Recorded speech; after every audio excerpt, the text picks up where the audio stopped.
Hey guys, tonight we're slipping back into a velvet draped, plague scented chapter of the past, the Renaissance, a time of glorious art, magnificent architecture, and deeply questionable parenting practices. Specifically, we're exploring the weirdly horrifying, unsung life of the Renaissance wet nurse, and you, lucky soul, are about to become one. Imagine a job that's exhausting, intimate, heavily judged, and never properly compensated. And no, we're not talking about working in customer service. This is a world where your value depends entirely on your ability to lactate on command, remain morally impeccable, and smile while being bitten by a baby that doesn't belong to you. You probably won't survive this with your dignity or your bra intact. So, before you get comfortable, take a moment to like the video and subscribe, but only if you genuinely enjoy what I do here. And let me know in the comments where you're tuning in from and what time it is for you. It's always fascinating to see who's joining us from around the world. Now, dim the lights, maybe turn on a fan for that soft background hum, and let's ease into tonight's journey together. It starts with birth. Your birth, no, your child's. You're lying in a dimly lit hut, surrounded by midwives who smell like cloves and unwashed feet. You've been in labor for what feels like 40 hours, though no one's keeping time. Clocks are for the rich. You scream, you push, and finally, a slippery, furious little bundle of wrinkles arrives in your arms. And that's when you realize you don't get to keep them because you've agreed, or perhaps been forced by poverty to become a wet nurse. That means you must give your milk to a baby born in silk sheets, not straw. Your own child, passed off to a relative, a neighbor, or in some cruel cases, left to die. Why?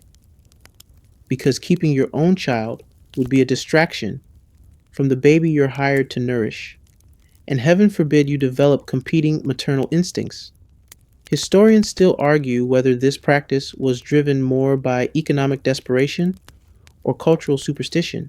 But one thing's for sure, the moment your child is born, you stop being a mother and start being an employee with no weekends, no lunch breaks, and the world's most judgmental boss, a newborn noble with digestive issues.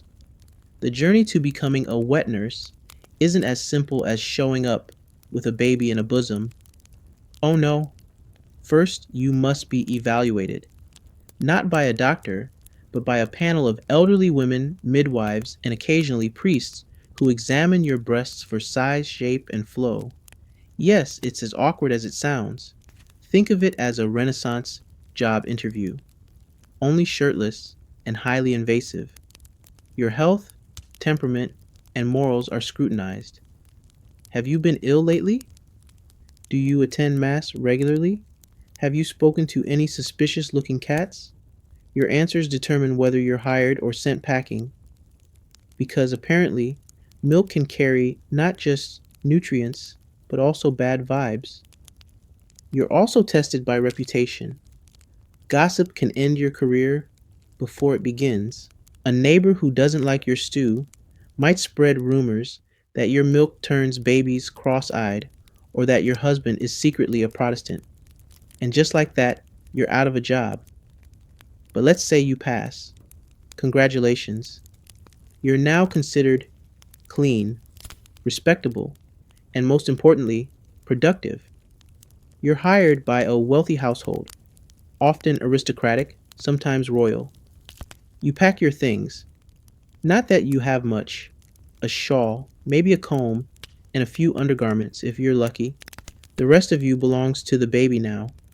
Upon arrival at your new employer's estate, you're shown your quarters.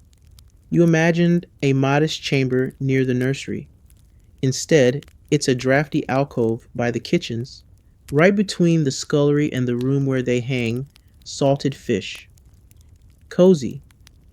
The baby, meanwhile, is swaddled in silks, attended by nurses, governesses, and someone whose entire job seems to be dusting the baby's cradle with lavender. You approach cautiously, your breasts already leaking in anticipation. You haven't fed your own child in hours. Now you won't feed them again, ever. Feeding begins on command. The wet nurse doesn't set the schedule. The baby does. Or more accurately, the nanny, with a timekeeping sundial and a lot of opinions. If the baby cries, you feed. If the baby hiccups, you feed. If the baby looks at a passing cloud and frowns, you feed. It's like being a human vending machine with absolutely no off switch. And when the baby finally sleeps, you don't rest. You clean. You cook. You mend cloth diapers and rinse out spit up using lavender water. Because nobles like their vomit floral. You're exhausted, but you can't let your milk dry up. So you eat. A lot. That's the only perk. Wet nurses were often fed better than other servants meat, cheese, milk, even wine, because malnourishment meant bad milk. But don't get too excited. You're still forbidden from eating hot foods, windy vegetables, or anything the local herbalist believes might sour your milk. No onions, no cabbage, and absolutely no garlic. You are a human refrigerator, and nobody wants you to stink. Some believed your emotions flavored your milk. If you were sad, the baby would be gloomy. If you were angry, they'd grow up aggressive. One wrong mood, and suddenly the child is biting footmen and blaming you. So smile, always. Your breasts are sore, cracked, red. No one tells you how painful this job is. You apply goose fat, maybe a poultice made from rose petals and honey, if you're lucky. If not, you just grit your teeth and pray the baby doesn't have teeth yet. They eventually do. You're told to wear loose linen to prevent infection, and to avoid strong perfumes, lest the baby develop colic, or worse, a preference for someone else's scent. You are not you anymore. You are a milk dispenser in a bonnet. Still, the baby grows. Chubby cheeks, bright eyes. The mistress smiles. You did that, sort of, but don't expect gratitude. The child will never know your name. You're dismissed when the baby is weaned. Maybe 6 months, maybe 2 years. It depends on the whims of the household and whether the countess feels like having another baby soon. And when you're sent away, it's with a small purse, sagging breasts, and an ache in your heart, not just from the effort, but from the absence of a child who was yours in every way, but blood and name. You trudge home, if you're lucky enough to have one. More often, you're just assigned to the next household, like some kind of peripatetic udder with shoes. But for a brief, flickering moment, you're between jobs. Just you, your sore feet, and the persistent reminder that your entire chest region is now operating on muscle memory alone. Your own child, if they survived, probably doesn't recognize you anymore. They've bonded with the aunt or neighbor you left them with. Or worse, they didn't survive at all. Infant mortality was high, and when a baby is denied the very milk its mother produces, things tend not to end with a happy Renaissance baby shower. Historians still argue whether noble households deliberately chose wet nurses whose own babies had died. Less emotional conflict, more availability. But whether it's coincidence or quiet strategy, it's disturbingly convenient. Your grief, commodified. Now comes the strange part. You return to a noble house. Maybe not the same one. Families often passed wet nurses around like borrowed kitchenware. 1 month you're in Florence. Next, you're in Siena. Your title might be domestic nurse, nurse, or if someone's feeling grandiose, guardian of the infant's humors. What you are, though, is exhausted. Let's talk sleeping arrangements. You imagined a modest servant's room, straw mattress, maybe a little corner shelf for your rosary. But no, you're placed as close to the baby as possible, sometimes even in the same cradle room, with the expectation that you'll wake the moment the baby stirs. They say you're essential. They mean you're never off the clock. At night, you lie half dressed, breast exposed, one ear cocked like a hunting dog's. Any murmur from the baby and your feet hit the cold stone floor before your eyes even open. You scoop the child up, fumble for the right side, and latch them on.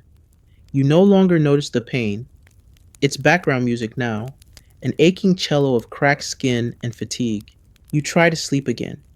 But then the bells ring for matins, or the chambermaid stumbles in to change linens, or the baby whimpers again. Your sleep is not sleep. It is a series of interrupted collapses. The household runs on schedules, but not yours. Meal times come and go. Sometimes you're invited to dine with the other servants. Slippery porridge, hard bread, maybe a slab of questionable cheese. Other times, you're forgotten completely. You learn to sneak bites between feedings, scooping food into your mouth like a fugitive stealing calories. And let's not forget your wardrobe. You thought you'd get a fresh set of linens, maybe even something soft. Instead, you're handed the wet nurse uniform, a shapeless dress with front access, and exactly zero dignity. You can't wear corsets. Those constrict the milk. You can't wear perfumes. They might poison the baby. You can't wear shoes that squeak. They might wake the baby. Everything about you is regulated by the needs of the child. And the child's mother? She's resting, delicate, recovering, occasionally peeking in to admire the child and remark on how well her baby is doing. She might even coo. Such plump cheeks. I must be producing wonderful milk. You nod politely, resisting the urge to bite your own tongue off. The truth? She hasn't breastfed once. In the Renaissance upper class, nursing your own child was seen as a bit uncouth. Breastfeeding flattened the chest. It caused fatigue. It interfered with fertility. And heaven forbid a noble woman delay her next political pregnancy. Plus, it was thought to cloud the maternal mind. One cannot host a salon while simultaneously lactating, darling. So she hands the baby to you. And society applauds her wisdom. Meanwhile, you nurse the infant, soothe them, cradle them through fevers and colic. You sing to them, whisper stories, rock them to sleep.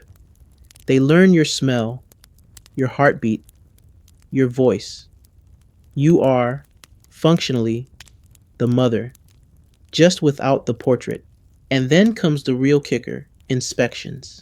Every few weeks, a physician or midwife, or worse, an amateur expert with aristocratic opinions, pokes in to check your output. They ask how many times the baby has fed. They examine the child's skin tone. They weigh your breasts with their eyes, like butchers assessing meat quality. And if the baby fusses that day, if they spit up, if they seem too sleepy, the fault lies with you.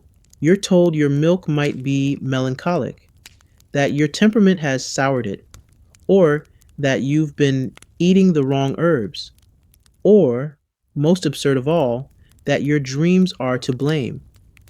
Yes, some believed that a wet nurse's nighttime visions could affect the child's health, dream of thunder, and the baby might develop gout, dream of a funeral, and suddenly you're accused of psychic milk-based sabotage.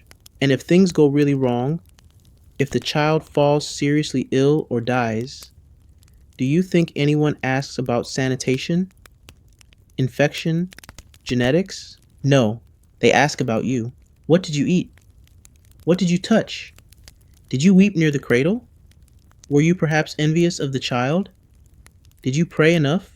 You see, in Renaissance Europe, science and superstition were drinking buddies. Medicine was part diagnosis, part astrology, and all suspicion. If you failed to keep the child healthy, You weren't just dismissed, you were defamed, sometimes accused of witchcraft. Wet nurses were occasionally dragged into legal disputes, blamed for deformities, madness, even infertility later in life. The milk, they said, carried more than nourishment.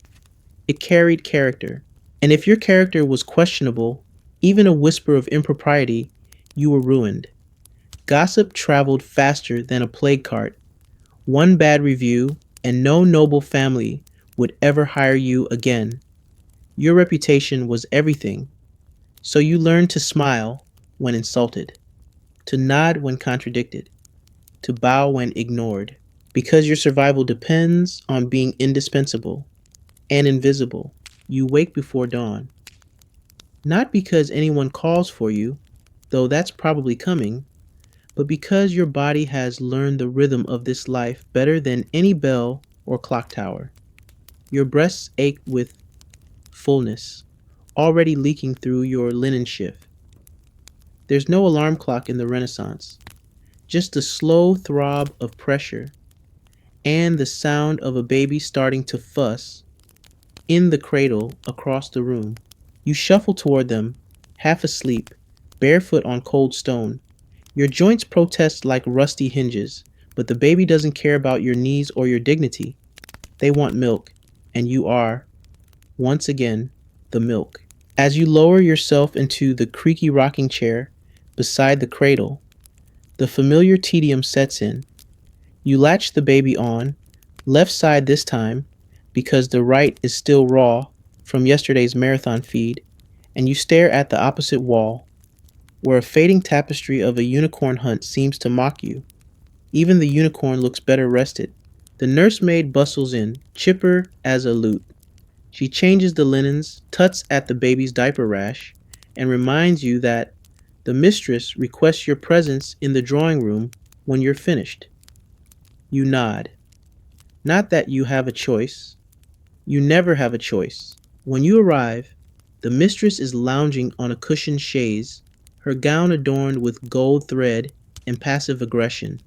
She asks how her darling slept, even though she wasn't there. You say peacefully, even if it screamed for an hour. You're not here to give reports. You're here to reassure, soothe egos, and most importantly, keep the baby plump and alive. This morning, the house physician is also in attendance. He's a man with eyebrows that enter the room 5 seconds before he does. He asks to examine your milk, not metaphorically, literally. You stand awkwardly as he pinches your breast with the delicacy of a butcher choosing a cut. He squints, nods, then declares your milk sanguine, with no evident melancholy, which is doctor speak, for the baby hasn't died yet. Then comes the truly strange part, the milk sample test. Some Renaissance households, in their quest for elite childcare, developed elaborate rituals to judge your milk. You squirt a bit into a bowl, and it's dropped into water to see how it disperses. If it floats, good. If it sinks, suspicious. If it forms little clouds, that's bad juju, apparently. The milk doesn't just feed the baby, it tells fortunes. Historians still debate how widespread these rituals were, versus how often they were just invented by over-anxious noblewomen with too much free time. Either way, you go along with it, because disagreeing means unemployment, or worse, whispers. Speaking of whispers, let's talk rumors. Being a wet nurse puts you in an oddly intimate position within the household. You're close to the infant, yes, but also to the family secrets. You overhear things, late night arguments, financial disputes, who's sleeping with the stable boy, and worst of all, who's not sleeping with their own spouse. You know things, and that makes people uncomfortable. Some households respond by treating you like a piece of expensive furniture. Others get curious. You're alone with the master of the house one afternoon, just for a moment, as he checks on his heir. He compliments your devotion, your robust health. He lingers a little too long in conversation, and just like that, the gossip wheel begins to turn. Are you having an affair with him? Did he choose you because of your looks? Did the baby inherit your smile somehow? Even if nothing happens, and it usually doesn't, the mere possibility is enough to stain your name. Wet nurses were often suspected of seducing their employers, or worse, bearing their illegitimate children. You laugh at the absurdity quietly. Laughter is dangerous too, and yet, ironically, you're also subject to obsessive control. Your diet is micromanaged, your sleep schedule criticized.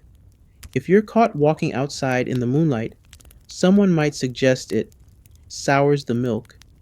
You begin to feel like your entire existence is managed by committee, like some sort of sentient wine barrel. You are valuable, but never autonomous. Still, your days take on a rhythm. Feed, burp, soothe, repeat. You walk laps around the nursery, humming tuneless lullabies while bouncing the baby gently against your chest. You know the creak of every floorboard, the pattern of sun through the stained glass, and the exact sound the baby makes just before they soil themselves. And you start to care. Deeply. This is the secret danger no one warns you about. Emotional attachment. The baby gurgles when they see you. Their little hand grasps your finger. They fall asleep, pressed against your skin. You're told not to let your heart get involved, that you're only here to provide a function. But hearts don't follow contracts. The child becomes part of you more than your milk ever did. And when they cry, something deeper than obligation stirs. You bounce them longer, whisper their name, wipe their tears. You don't remember when it happened, but somewhere between the third tooth and the first giggle, you fell in love with someone else's baby. And that makes what's coming even harder, because you know that one day, probably soon, you'll be replaced.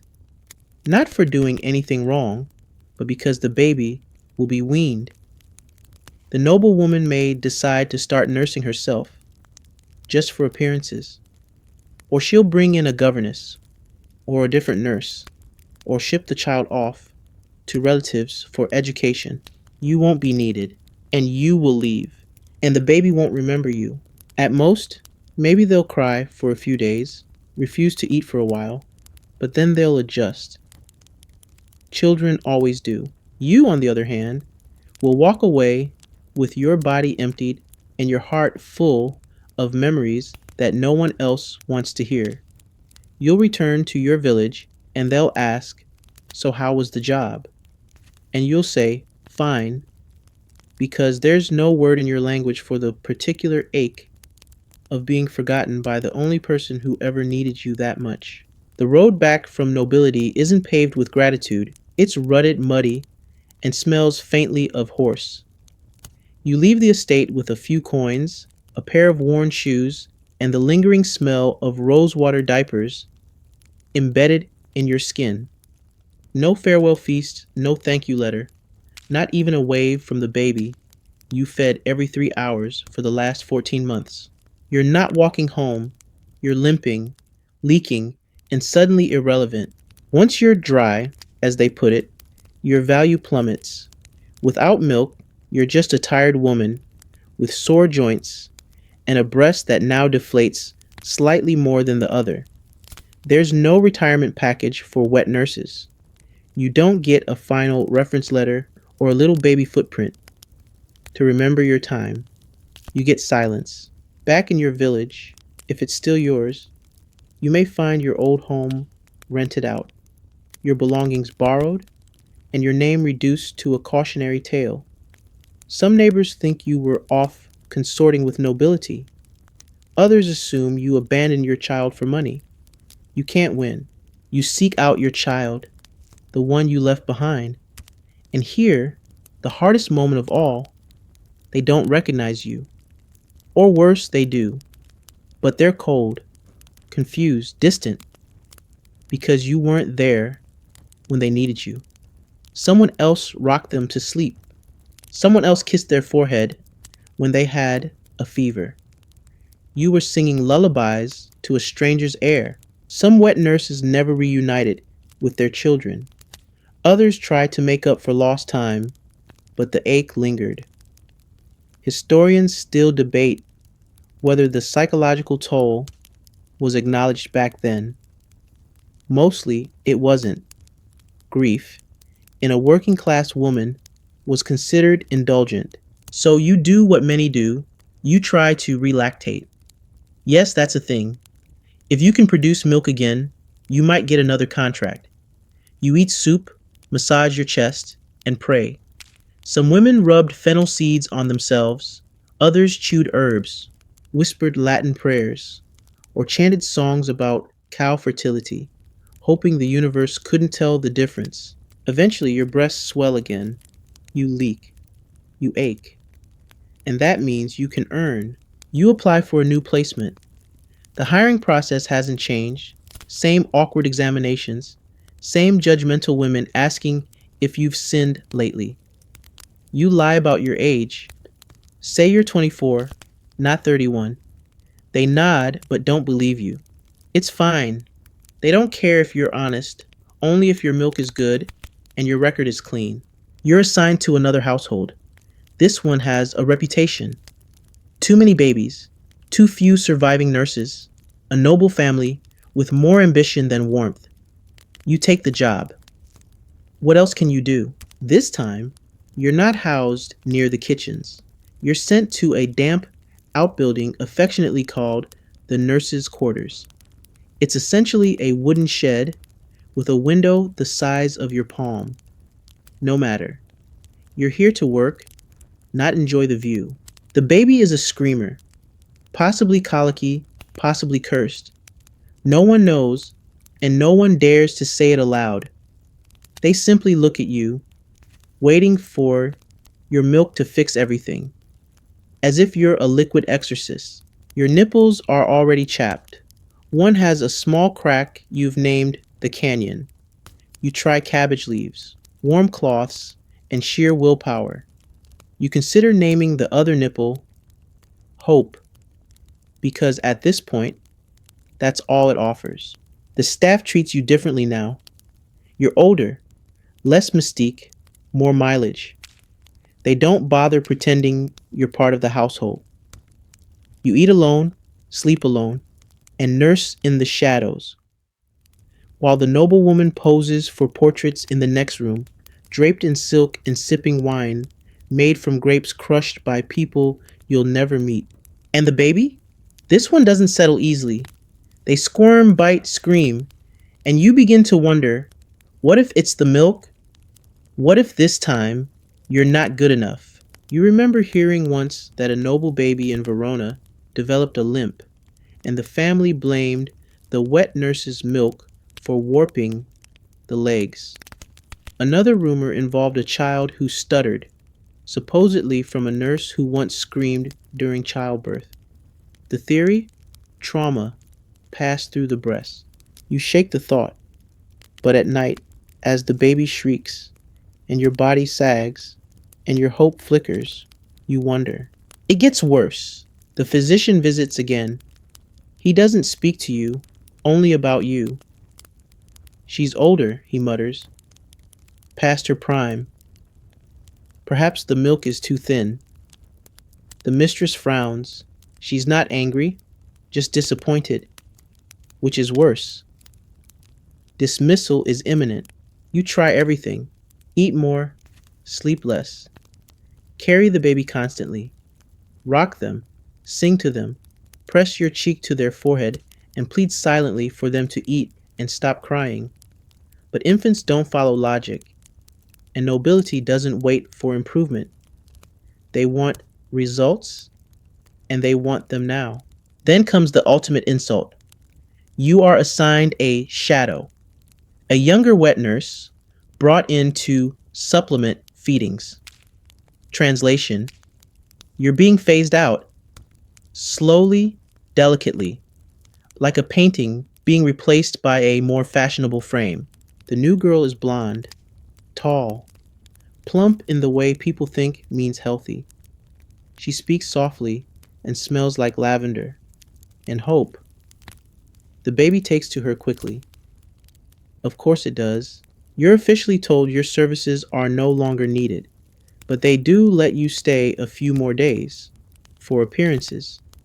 You spend them packing what little you have and watching the baby you once held now reach eagerly for someone else.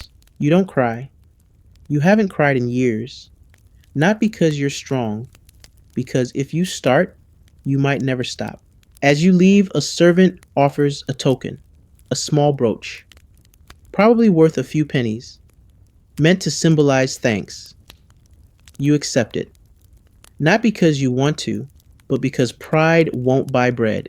And out you go again, back into the world, with calloused hands, aching bones, and the creeping realization that you are becoming invisible, not unskilled, not unworthy, just forgettable.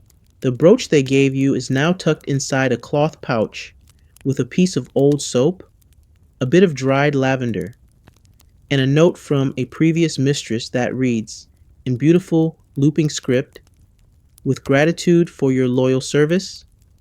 It's unsigned. That's fitting. Gratitude rarely has a face in your line of work.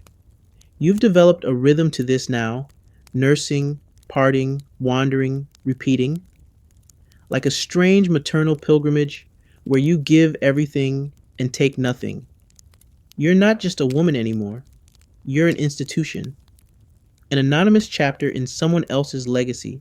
But today, as you limp down the cart path toward yet another estate, something new enters the picture. A man in dusty robes, standing under a twisted olive tree, stops you. Are you the one who fed the Gonzaga child? He asks. You pause. How would he even know that? I might be, you say cautiously. He nods. They say you're reliable, that your milk is strong. We have need of someone like you. And just like that, you're recruited into the milk market. Yes, there's a whole underground economy of wet nurses now. Brokers, contracts, even ranking lists. Noble families keep records. Which nurse nursed which child, how long they stayed healthy, how plump they got. One aristocrat's well-fed toddler becomes your resume for another's newborn. Your chest has a reputation of its own now, probably more famous than your name. You're sent to a family in Mantua, higher up the food chain this time. Marble floors, 3 kitchens, and enough oil paintings to start a small museum. The child is just days old, delicate as a moth wing, and the mother is nowhere to be seen. She's recovering, a maid whispers. But you know what that means. She's powdering her face and planning her next masquerade ball. Nursing is beneath her. That's your job. You sign a contract this time, an actual piece of parchment with witness marks and a red wax seal. It lists your duties, your expected diet, and the number of daily feedings. There's even a clause about moral conduct. You laugh at that one, as if morality survives 4 years of sleep deprivation and goat fat ointment. Still, the job pays better. You get a proper room this time, small but private, with a window. You cry the first night just from the luxury of breathing fresh air without being watched. Your daily routine is regimented now. Wake with the bells, feed at 6, 9, noon, 3, sunset, midnight, and once again if the baby wakes shrieking, which they always do, you're encouraged to eat hearty meals, bread soaked in milk, boiled greens, meat stews, because everyone's invested in your milk supply now. They even assign you a milk monitor. Yes, a real person whose only job is to observe your production. They watch you eat, track the baby's weight, and make notes in a little leather ledger titled Nourish Log. You wonder if you should be flattered or offended. You settle on tired. Things are better, or at least less grim, until the headaches start, sharp, pulsing ones behind your eyes. You tell the maid. She shrugs. Drink more nettle tea. Then the fevers come, low at first, then spiking. Your breasts swell painfully, red hot and tender. The skin is stretched tight, the ducts blocked. You have mastitis.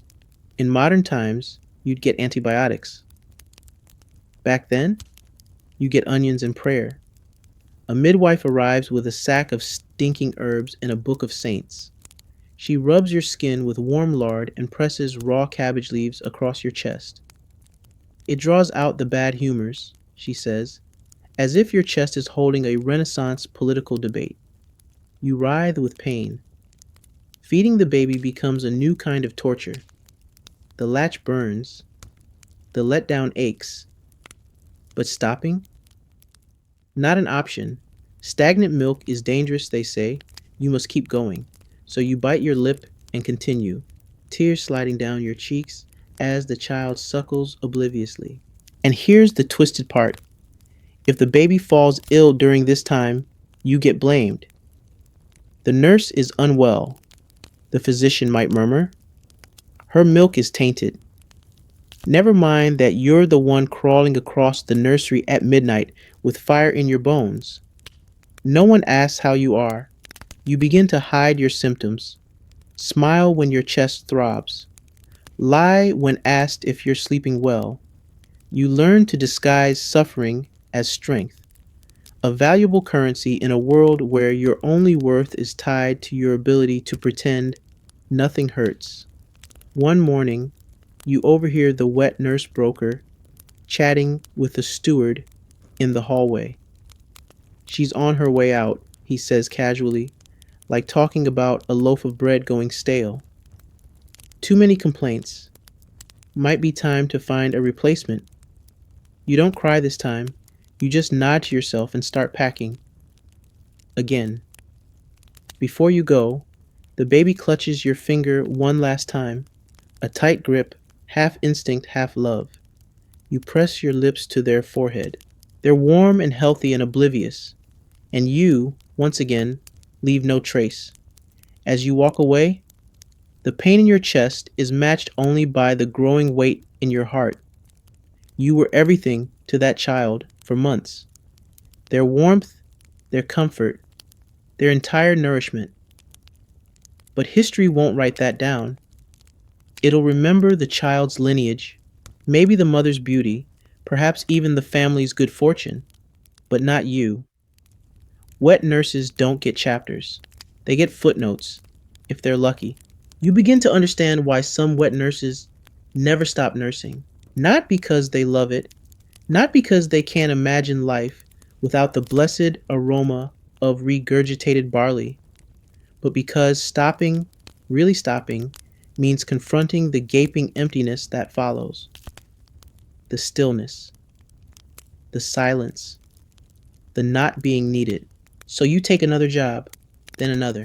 Soon you've served in 5 households, nursed 7 babies, 2 of whom didn't make it, through no fault of your own, though that didn't stop the whispering. You're known in certain corners of the midwifery circuit. She's dependable, they say, solid, not too opinionated, as if having fewer thoughts somehow makes your milk purer. This time, though, you land in a household that's different. The baby is healthy, the mother detached, and the father, account, is far too interested. It starts with compliments. Small ones, murmured while passing in the corridor. The child thrives. You must be gifted. Then it's glances. Lingering ones, longer than necessary, watching you as you nurse. And then, one night, when you're headed back from the kitchen with a cloth-wrapped hunk of cheese, he corners you. I admire your devotion, he whispers. Your form. You freeze. Cheese halfway to your room. Heart suddenly in your throat. You knew this might happen eventually. Wet nurses were often seen as both maternal and sensual, a strange and deeply uncomfortable overlap in Renaissance society. You were intimate with their child. You had an exposed body. You were in the house. And worst of all, you were unprotected. Historians still debate whether these encounters were common or merely whispered fantasies of the era's literature. But among wet nurses, the warnings were whispered clearly. Never be alone with the master after dark. You slip away that night. Lock your door. Say nothing. But things change. You're watched more closely now. The lady of the house notices the tension. The servants gossip. The cook stops giving you the good end of the loaf. Soon you're accused of being too familiar, of lingering when you nurse, of holding the baby too close, of emotional influence. Whatever that means, you're dismissed. No proof, no confrontation. Just a small purse of coins left on your mattress and a curt note thanking you for your service. No one says it aloud, but the implication hangs thick in the air. You did something wrong, or you were about to. You leave before sunrise. And for the first time, it hits you. There is no safety net. You're not protected by law, by family, or by status. You're alone. Your reputation is your shield. And once it's cracked, even a little, it lets in everything. So you change your name. You become Francesca instead of Elena. You claim to be from Lucca, not Pisa. A fresh start. Again, the baby brokers don't ask questions. They just need to know if you're producing and if you've been to confession lately. You say yes to both. Your new placement is in a merchant household. Not quite nobility, but wealthy enough to hire help. The baby is sickly, frail. The mother cries more than the child. You find yourself not just nursing, but mothering everyone in the room. One day, the baby goes limp in your arms, feverish. You panic. Call the midwife. Fetch water. Pray. You do everything you can. The baby survives, barely, but the household needs someone to blame. They call the apothecary, who asks what you've eaten. You say, truthfully, stewed lentils and rosemary bread. Ah, he says, too warm. Rosemary is hot and dry. It disrupts the humors. Dangerous. You blink. Rosemary, he nods gravely. The milk carries its heat into the child's brain. And just like that, your milk is dangerous. You're demoted. Not dismissed, just sidelined. Assigned to a different child, one they consider less fragile. You overhear someone call it a safer risk. You don't know whether to laugh or cry. You begin to realize that wet nurses were often blamed for everything but success. When the baby thrives, it's due to noble blood. When they falter, it's the nurse.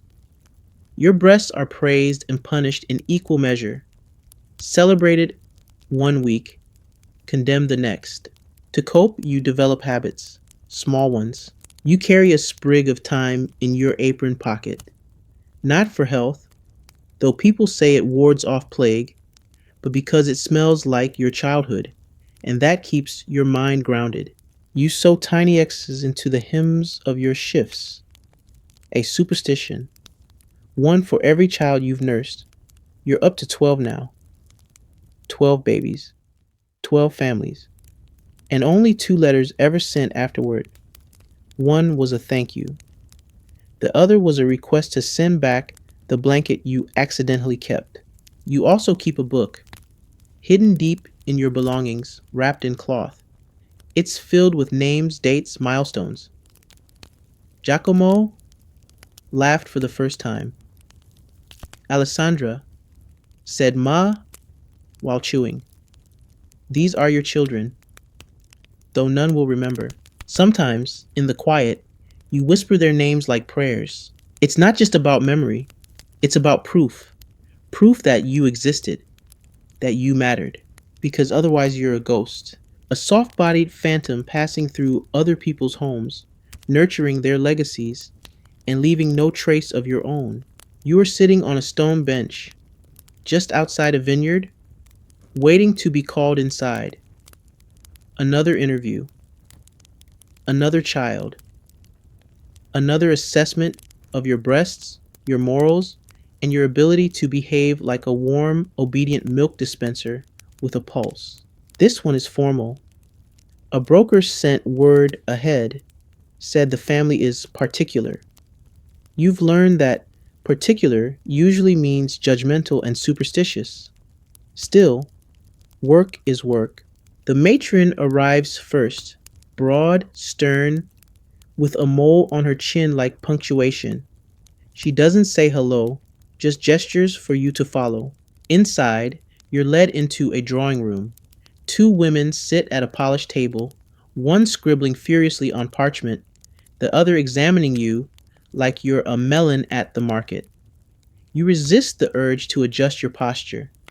They always say you're supposed to look sturdy, but not mannish, clean, but not too pretty, motherly, but without attachments.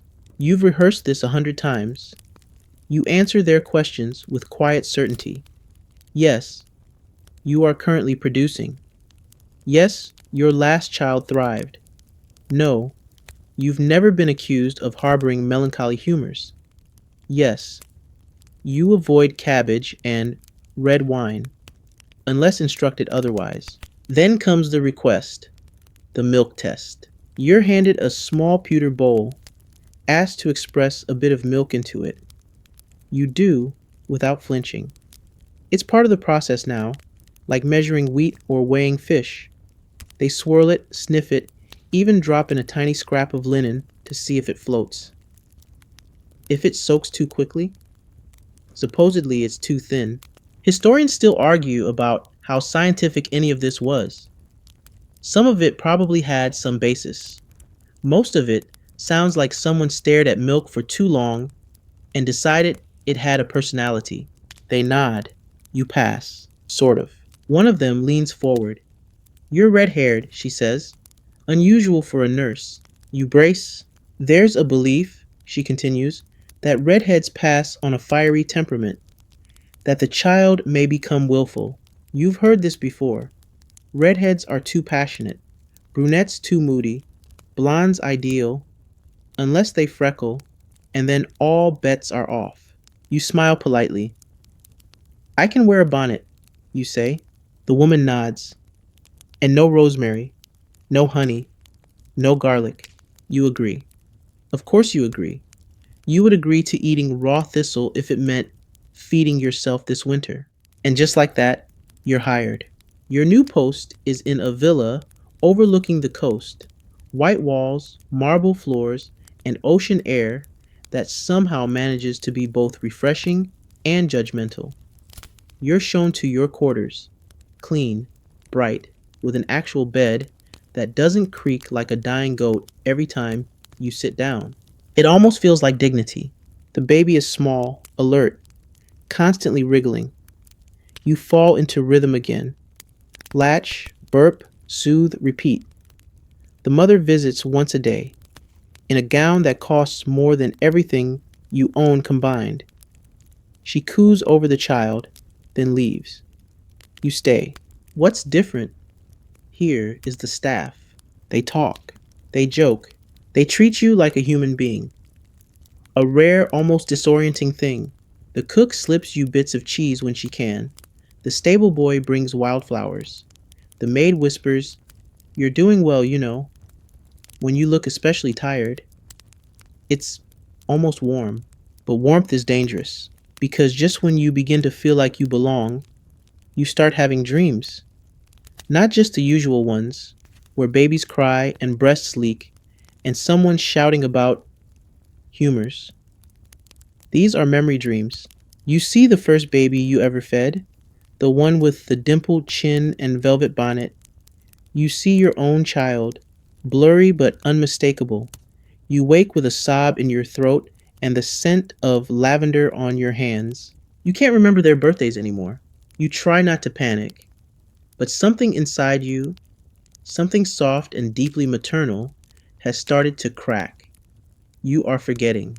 You once promised yourself you'd remember every name, every face, that even if the world forgot you, you would hold these children in your mind like beads on a rosary. But time wears on you. Milk fades, memory too. You go about your duties, but now there's a subtle edge, a guilt. You start a new notebook. Names, dates, a crude drawing of a baby's foot. You keep it under your mattress, not for anyone else, just to prove to yourself that you were here, that you mattered. Then comes the rumor. The family's cousin, a woman with opinions and far too much time, suggests loudly that the child seems nervous. Perhaps it's the nurse, her coloring, her temperament. The ancient worry returns. Is the milk too fiery? Suddenly, you're watched more closely. Not overtly. Just a little hesitation when the baby fusses. A note left on your bed. Try a blander diet. A comment about how the child didn't sleep well after a thunderstorm. The implication is there. Your dreams, your humors, your hair, your fault. You don't defend yourself. You've learned. Defensiveness looks like guilt. You nod, you adjust, you blend in, but your chest aches, not just physically, but spiritually, because no matter how careful you are, how compliant, how loving, you are always a step away from replacement. Your milk is never just milk. It's myth, mood, and mystery. And no matter how many babies you feed, you're never the one they thank in the portrait. You start dreaming of food again. Not the real kind, but the forbidden kind. Crispy onions, a hunk of garlic bread, a glass of wine so rich it sings. But in your world, food isn't nourishment, it's liability. Every bite is a potential scandal. One misstep, and suddenly your milk is to blame for a rash, a cough, a case of hiccups that lingers too long. In this household, there's a daily milk log. Yes, an actual journal where someone writes down the exact time you fed, how long the baby suckled, whether the infant burped afterward, and get this, what mood you appeared to be in. If you were tense or too quiet, it's noted. You've officially become a lactating case file. Still, you keep going. You adapt. You flatten your emotions like pressed linen. Smile on cue. Chew your bland barley stew with the enthusiasm of a cheerful saint. Until one morning something new appears on the log. Infant unusually fussy. Nurse looked distant.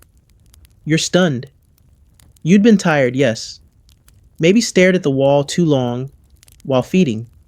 But is that really distant? Or just human? You try harder. Laugh more.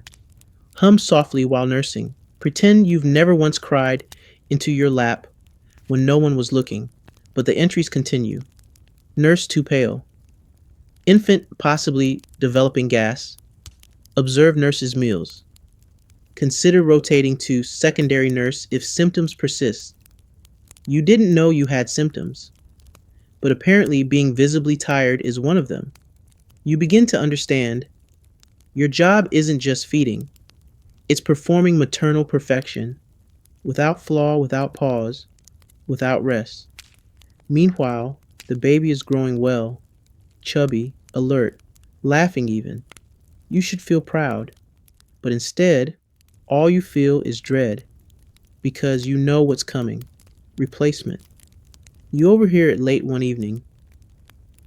Two servants discussing options.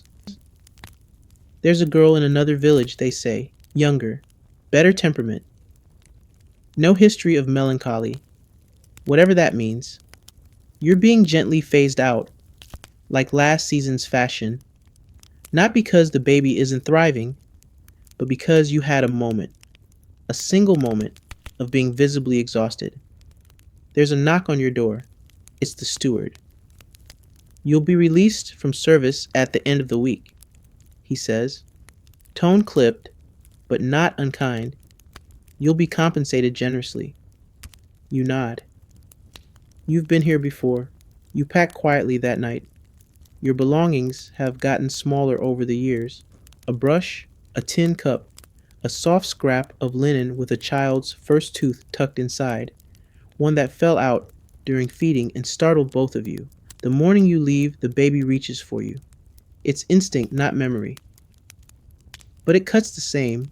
You press a kiss to their forehead, hand trembling just slightly, and whisper something you've said before. Grow strong. Grow kind. Forget me well. You walk away, and then something rare happens. The mistress of the house meets you at the door. She looks tired, less powdered. Maybe she hasn't slept. She holds out a small parcel. Bread, she says, with honey, just once. You blink. Bread and honey, a combination you've avoided for years. She smiles faintly. I won't tell the midwives. You accept it, not because you're hungry, though you are, but because in this moment someone saw you. Not the nurse, not the milk, you.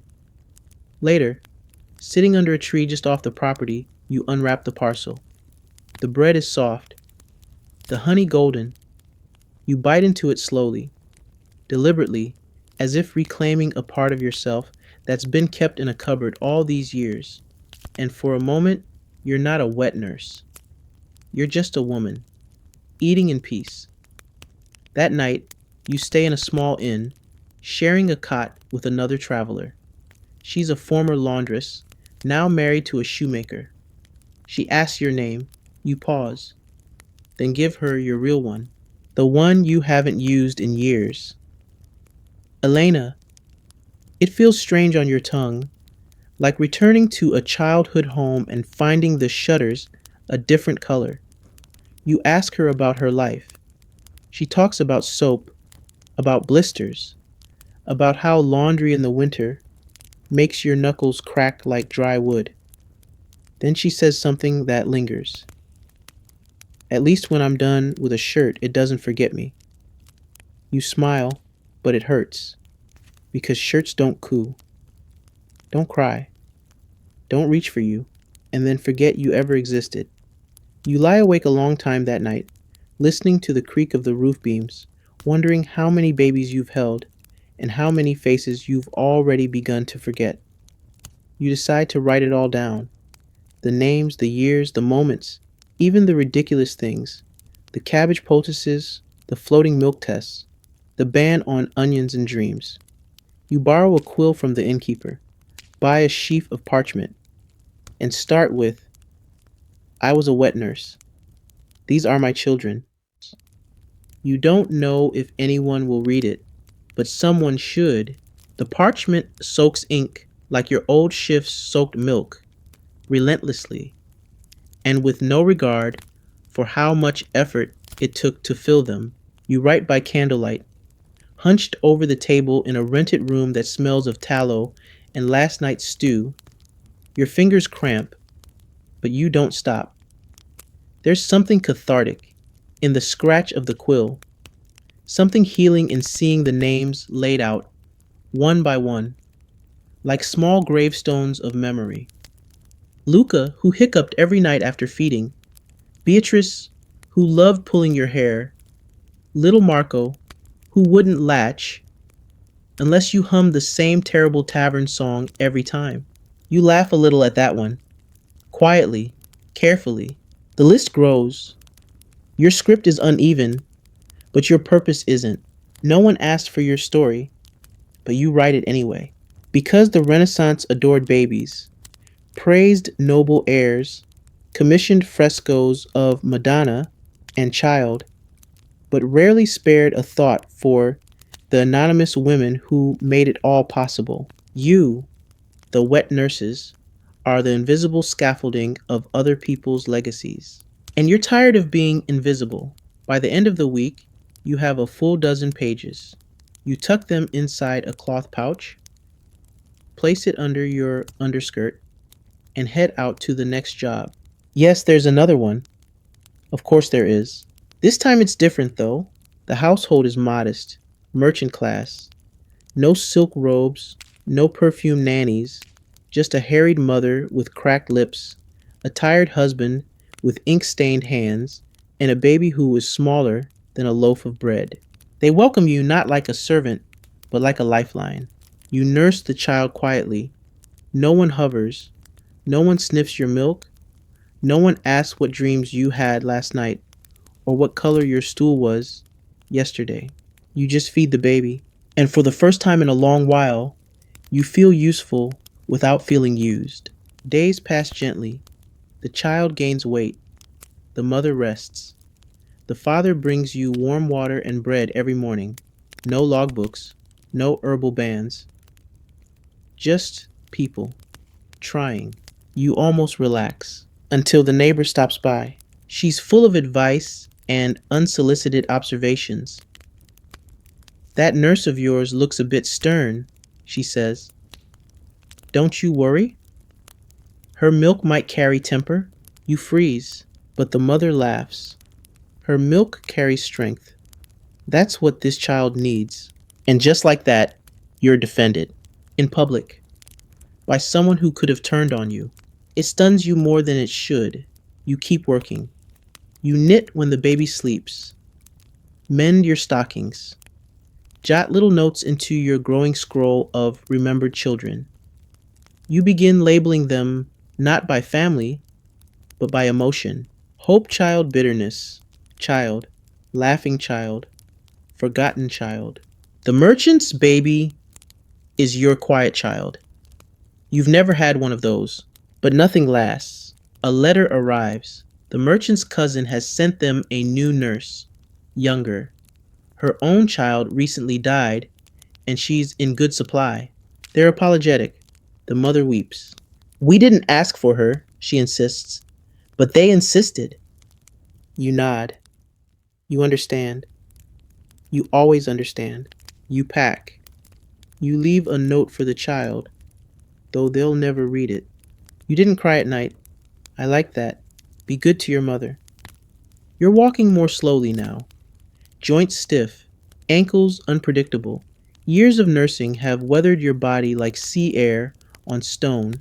You still leak sometimes at odd hours. Your back has settled into a permanent slope, like a question mark that never got answered. You return to your own village for a time. It's quieter than you remember. Or maybe you're quieter now. Your cousin takes you in for a while. Her children are grown. Her house smells of wool and baking bread. She asks if you've ever thought about stopping. You've done your part, she says. You deserve to rest. But what does rest look like when your life has been measured in ounces of milk? Who are you without a crying baby pressed to your skin? A schedule built around feedings. A whispered lullaby echoing through your bones. You don't know, so you walk to the village market, post a little sign on the board. Wet nurse available. Experienced, clean. Gentle hands. The letters look faded next to the baker's notices and the carpenter's prices. But you leave it up anyway. Not because you need the work, but because you need to matter. Later, as you sit in the shade by the well, a young girl with a sleeping baby wrapped to her chest approaches. She's thin, eyes hollow, probably no more than 16. I saw your sign, she says. My milk's gone dry. You look at her, at the baby, at the desperation barely hidden behind her trembling mouth.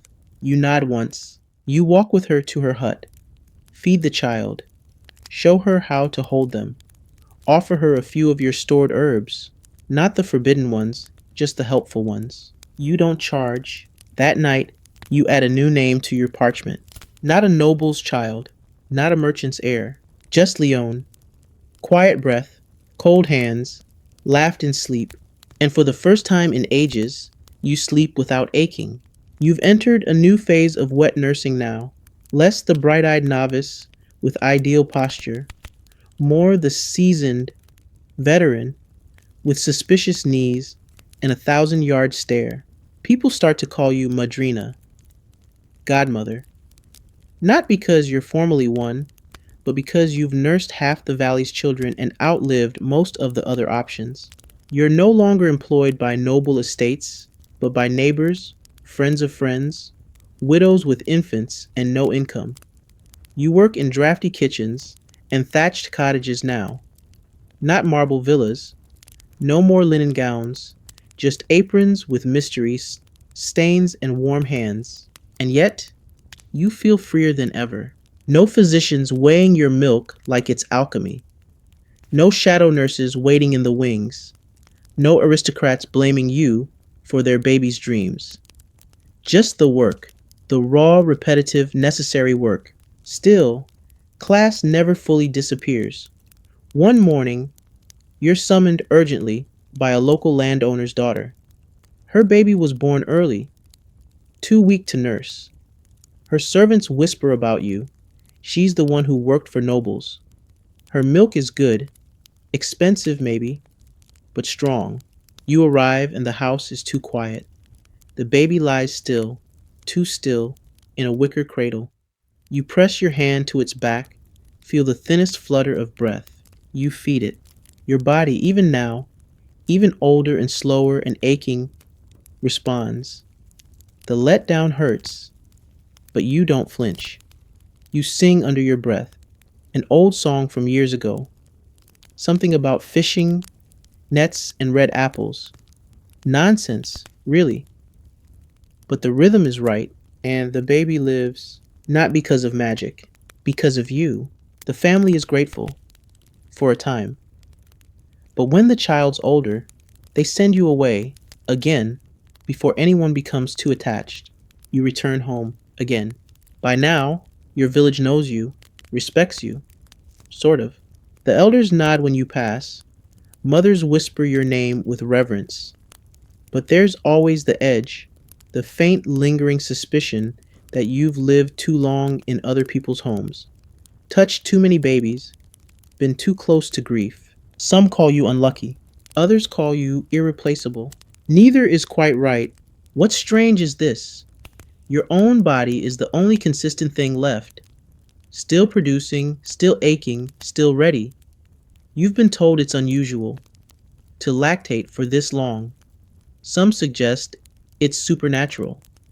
Others call it stubbornness, or trauma, or just biology behaving like a mule on a narrow bridge. Historians today still debate how long women could naturally lactate if continuously nursing. Some say a few years. Others argue it could last indefinitely under constant demand. You, apparently, are living proof of the latter. You take on fewer jobs now, shorter term, emergency feeding, baby won't latch, call Madrina, mother died in childbirth, Madrina knows what to do, rich woman's nurse fell ill, Madrina will keep the child fed while the replacements are summoned. They bring babies to your door now. You no longer travel. It's a strange reversal, like the sun rotating around the earth just once, out of politeness. One day, a young wet nurse arrives, 18 maybe, pale, scared, wearing someone else's shoes. She was dismissed from her first post after the baby fell ill. Not her fault, but the lady of the house wanted someone less nervous. She doesn't know where to go. You offer her tea. Sit her down. Tell her about cracked nipples, about cabbage leaves, about how to fake confidence even when you feel hollow. She cries. You nod. You're not sentimental anymore, but you are tired of women crying alone. You take her in. Teach her. Let her help with the next baby who shows up. You watch as she holds the infant awkwardly at first, then better, then like she was born to it. You feel something soften in your ribs. You start thinking, maybe it's time to pass the knowledge on. Not just the names and the stories, but the tricks, the herb that helps with letdown, the breathing rhythm that soothes a colicky baby, the specific arm position that saves your shoulder from seizing up in the middle of the night. You pull out your old notes, faded, wrinkled, but still legible. You add to them. Sketch diagrams, list remedies, correct old superstitions with things you've seen. things that actually worked. And then you start writing something new, not just your story, but a guide, the wet nurse's book. Not for fame, not for coin, but because you know the world will keep needing women like you, and they shouldn't have to guess every step. You imagine a girl years from now trembling with a screaming baby in her arms, opening a page and reading, "When the milk won't come, warm your feet, breathe slow, trust your body. It knows more than they do." The thought makes you smile.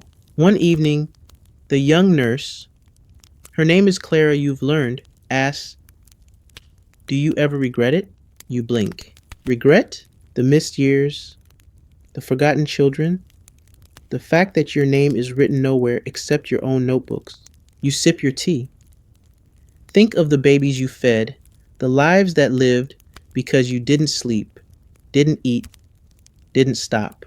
"No," you say, "but I regret that no one asked." She nods. And you both sit there in the fading light with a baby asleep in a basket between you. It's not silence exactly. It's something softer, something earned.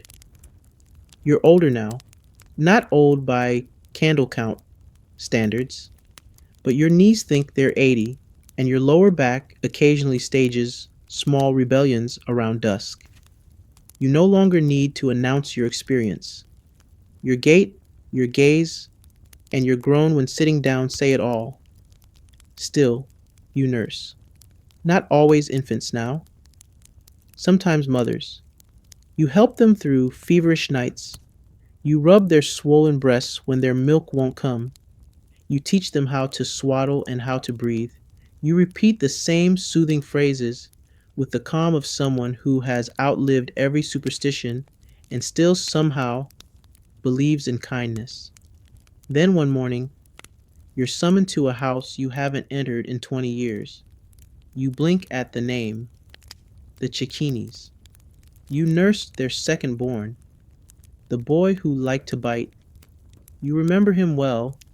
He had the grip of a ferret and a laugh like a hiccup. He once bit you so hard your blouse had to be soaked in vinegar to pull away. You nicknamed him Little Wolf. Quietly, of course. You never said it out loud. Now he's grown, married, and his wife has just delivered twins. "Come quickly," the letter reads. "Our nurse has fallen ill. The babies will not feed." You go, because of course you do. The Cicchinis greet you like a relic, half awe, half nostalgia. The wife looks pale, terrified. She clutches a baby in each arm like she's trying to keep two tiny ships from drifting apart. You take one gently, cradle it, offer your breast without hesitation, and just like that, your body remembers. Even after all these years, the milk comes, not as easily as before, but steadily, warm, familiar, enough. You stay a week, feed them in shifts. One baby nurses like a scholar, deliberate, focused, borderline judgy. The other latches with wild abandon like they're racing someone. You find yourself humming again, that old tune about apples and fishnets. Still nonsense, still oddly effective. One night, you're sitting by the fire, both babies dozing in a woven cradle, when the boy, the little wolf, now very much a man, walks in. He kneels beside the fire, says nothing for a while, then finally quietly, "My mother told me you fed me. She said I wouldn't sleep unless I could hear your voice." You smile. "That sounds about right." He hesitates. "Do you remember me?" You nod. "You bit like a goat." He laughs. Then he leans forward and, without ceremony, says, "Thank you." You're stunned. That word has floated through your life in vague employer to servant ways, but this time it lands. Real, unvarnished, meant, and it breaks something open. For a moment, you see the thread that connects it all. The babies, the women, the endless cycle of feeding and parting, and now a circle closed. That night, you write in your book. Some children do remember. You return home with sore arms and a heart that feels strangely full. And for once, you think You might stop soon. Your scroll of names is now 37 long. You reread it sometimes, tracing the ink with your fingertips like braille of the soul. Each name carries a story. Some are joyful, some quiet. One or two still sting like salt in a cracked lip. Clara still lives nearby. She now nurses two children of her own and occasionally others in need. You meet for tea, share stories, gossip lightly, complain about backaches, in perfect harmony. You've become something of a legend in your region, not in a grand heroic way, but in the way that people whisper, "She helped my cousin's baby," or "Her milk saved my sister's twins." Not a statue, a story. And stories, unlike statues, don't crack, they travel. Then, one autumn morning, something new. You feel off. No pain, no drama, just an absence, a hollowness where your milk used to pulse. You try feeding one last child, a local orphan taken in by a neighbor, and there's nothing. No letdown, no ache, nothing. Your body has finally stopped. You stare at the baby, at your own chest, and a strange mix of sorrow and relief washes over you like warm rain. You've been released, not dismissed, not replaced, just done. You walk home slowly that day. Let the wind tangle your hair. Let the sun find your wrinkles. You feel strangely new, as if a chapter has ended that you didn't even realize was still being written. You place your scroll of names in a wooden box, tie it with twine, and tuck it under the floorboard, beside a pouch of dried fennel and the tiny tooth from long ago. Not buried, just waiting. The mornings are quieter now. No babies wailing in the dark. No urgent knocks on your door from a breathless cousin. No young mothers with fevered eyes and damp bundles whispering your name like a prayer. You wake when the sun crests over the hills, not when a child needs feeding. And for the first time in what feels like a lifetime, your breasts are yours again. Not sore, not leaking, just quiet, resting. Your body, after years of being someone else's survival mechanism, finally exhales. You begin a new routine, not of feeding, but of remembering. Each morning you take your tea out to the bench beneath the fig tree, and with a soft, bristled brush, you transcribe your notes from that battered scroll into a proper book. Stitched binding, fresh parchment, no spit-stained corners or burn marks from dropping it near the hearth. You call it Milk and Memory. You hesitate over every name, every anecdote. Did Lucia's rash start before or after the apricot jam incident? Was it Matteo who bit your collarbone or little Pietro? You can't always be sure. Some of the children blur together now, especially the ones who didn't make it. You don't write about their deaths. You just underline their names. Once, neatly. Clara visits more often now, her children toddling behind like ducklings. She brings you bread, updates from the nearby village, and occasionally scowls at your garden because your rosemary bush is always healthier than hers. You let her win arguments about herbal teas just to keep her spirits high. "You should publish this," she says one day, tapping the book. You laugh. Who would want to read a treatise on cracked nipples and sleep deprivation? Any woman who's lived through it. You think on that. Maybe she's right. You begin copying the book again, more carefully this time, with a new preface. For every woman who gave her body to keep another soul alive and was never thanked. May this book know you, even if history forgets. You write slowly. Your joints protest. Your eyes blur after dusk. But the work is yours, and the voice inside it is finally not speaking through a whisper of fear or obligation. One afternoon, while you're grinding herbs for Clara's neighbor, a knock comes at the door. A boy maybe 16. Awkward posture. Red hair too long for local fashion. He's holding a bundled infant and looking deeply out of his depth. Are you the nurse? He asks. You nod, surprised. I was told. My cousin said you might help. His wife died. The baby won't eat. You blink at him. This wasn't in your plan. Your milk's long gone, but you don't say no. Instead, you ask him to sit. You make tea.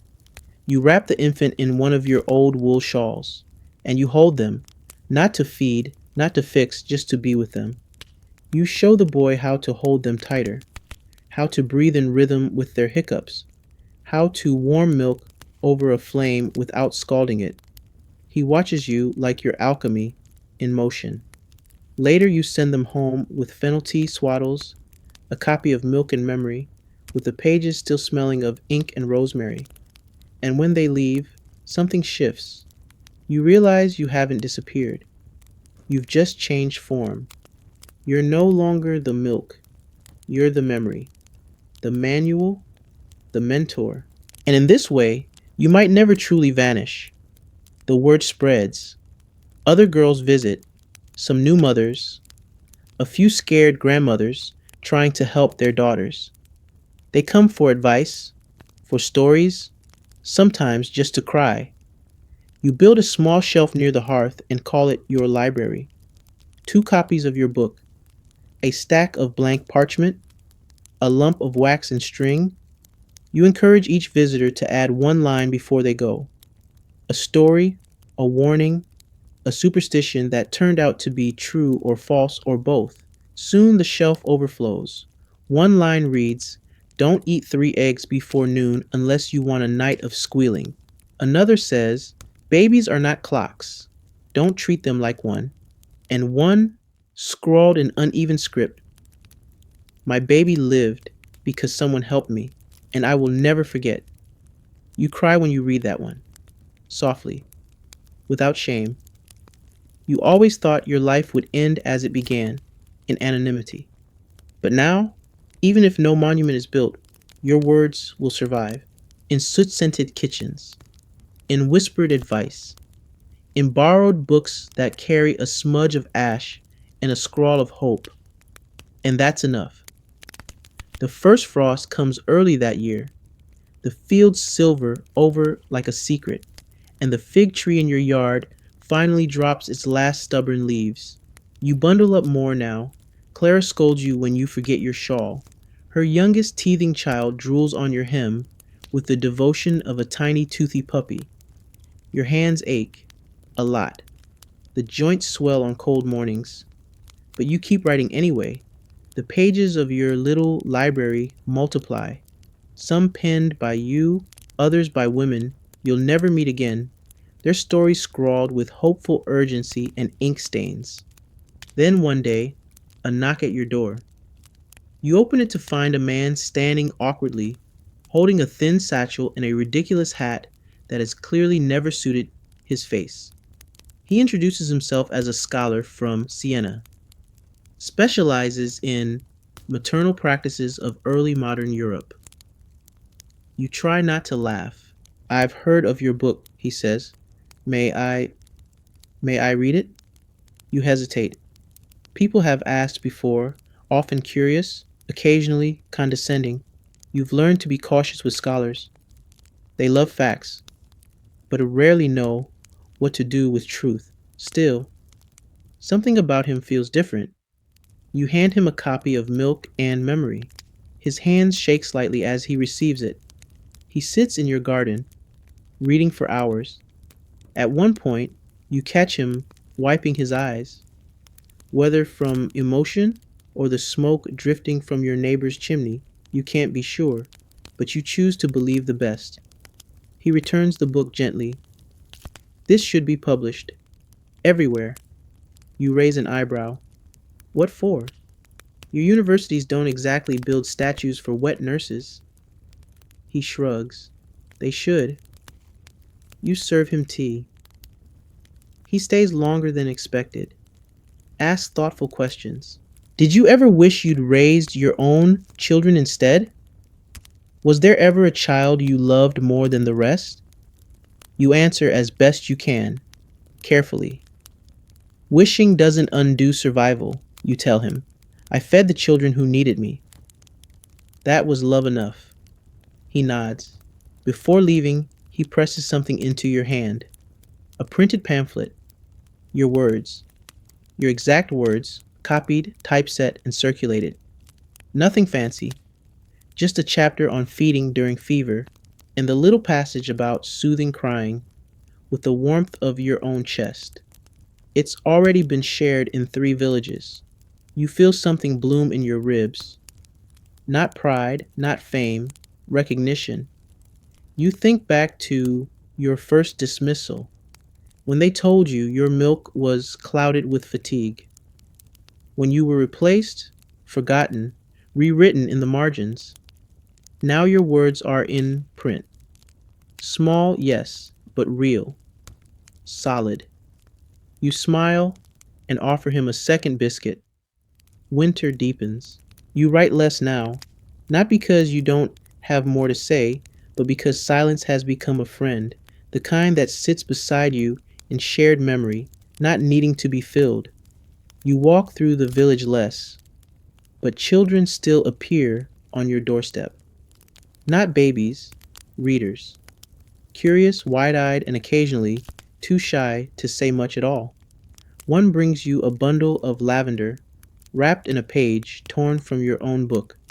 She says nothing, just hands it over, bows awkwardly, and runs. You place it on the shelf, beside your worn-out brush and the cracked milk bowl from your first household. Trophies, in their own way. Clara visits one snowy afternoon, cheeks red from the wind. She brings a letter, clumsily folded, sealed with a broken wax crest. It's from a noble family, the Acciaioli. You remember them. They want to thank you. Apparently, their family physician discovered a copy of Milk and Memory and matched your name to their long-forgotten wet nurse registry. They say their youngest son, now grown, credits his survival to a strong woman with tired eyes and warm hands.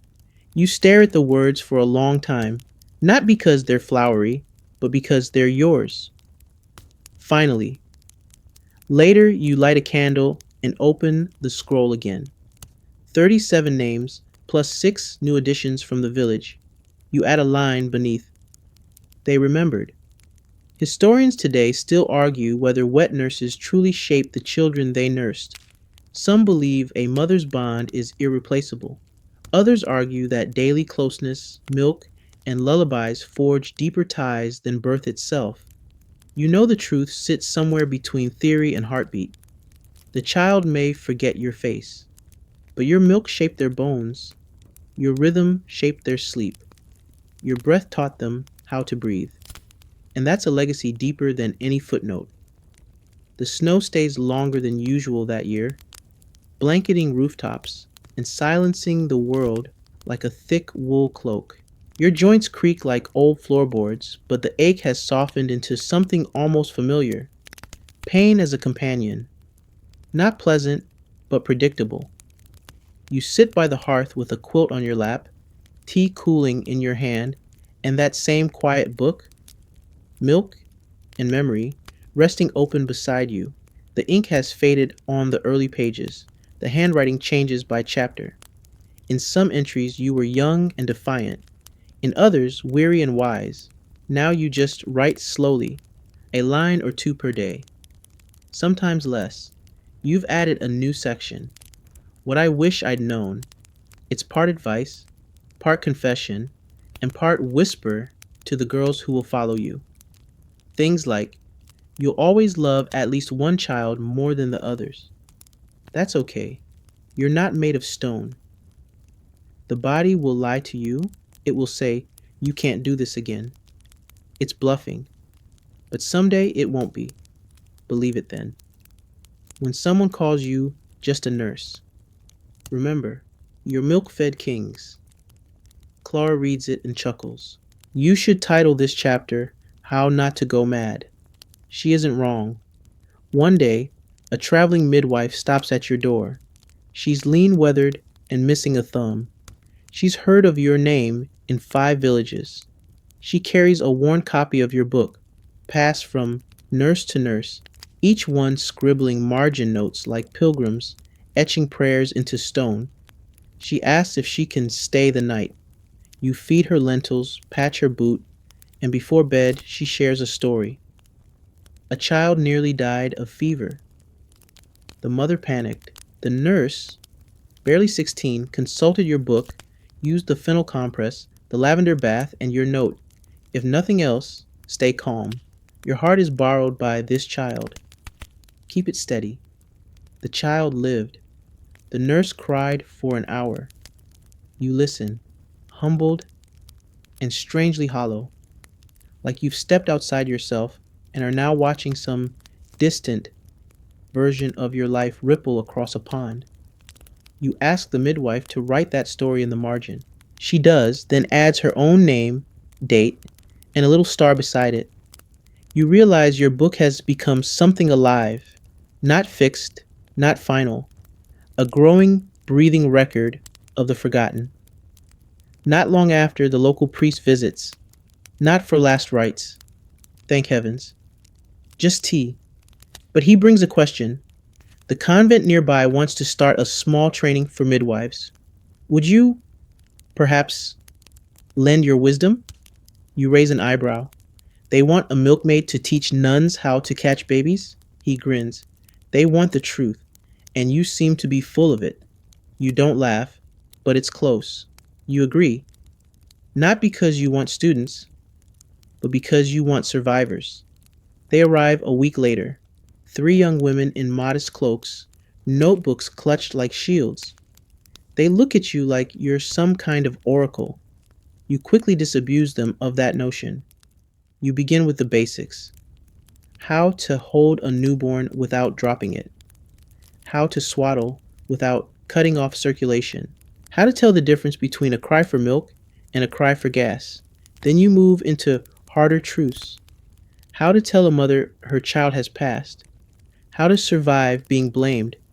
How to keep going when every part of you wants to lie down and not get back up. One girl weeps. Another nods grimly. The third just writes faster. You teach them for 3 weeks. At the end, they gift you a small tapestry, just cloth and thread. But in its simple design is a symbol that makes your breath catch. A breast, a hand, a heart. That night, you hang it near your shelf, not in pride, but in witness. You start dreaming again. Not the old dreams, the wailing babies, the cold beds, the endless need, but softer ones. Dreams where the children you nursed come back. Not as nobles, not as heirs, but as people. One brings you a basket of plums. Another says nothing, just sits beside you, head on your shoulder. One child, whose name you never knew, simply hugs your knees and says, I knew your heartbeat. You wake with tears dried into your hair, but it's not sorrow, it's peace. Later that morning, Clara finds you asleep in your chair, quill still in hand, a sentence half written. I was never meant to be remembered, but I remembered for them all. She doesn't wake you. She just closes the ink bottle and puts another log on the fire. The thaw begins in March. First a trickle from the eaves, then a splash from the rooftop basin, and suddenly, puddles bloom in every rut and path like the earth itself is exhaling. You walk slower now, not just from the ache in your hips, but because you've earned the right.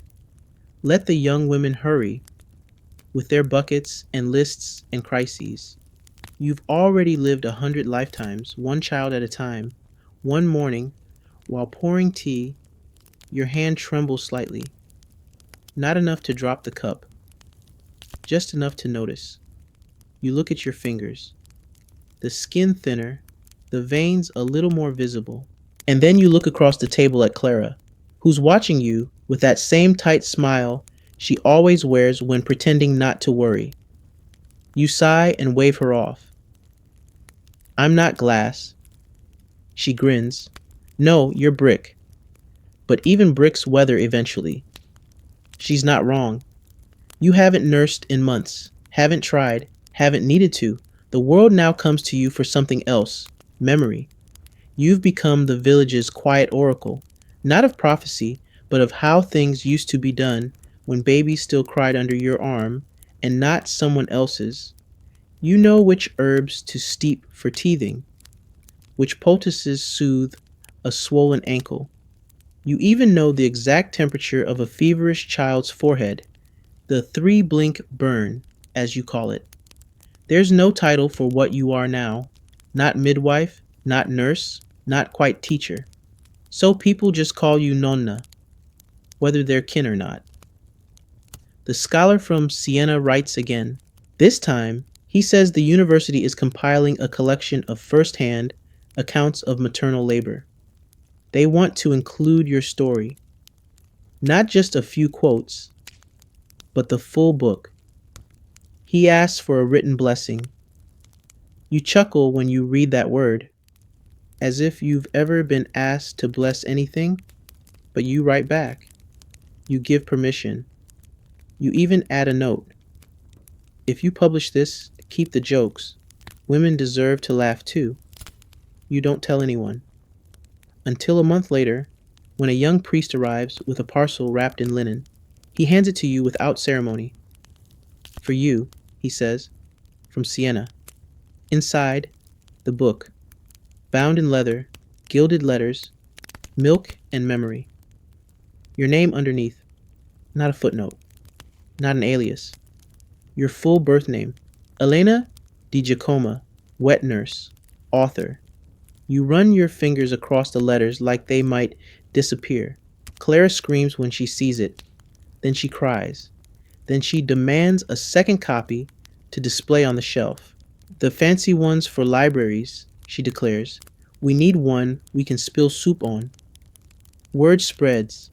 The villagers come by one, some to congratulate you, others just to sit beside you quietly and flip through the pages, their fingers lingering on the margins, the drawings, the quotes. A few of the older women nod solemnly. That's how I remember it too. Even the skeptical ones, the ones who once said you'd ruined your own family by working in other people's homes, bring you gifts.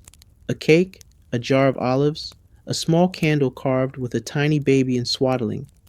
You accept them all with equal grace, because bitterness gets heavy when carried too long.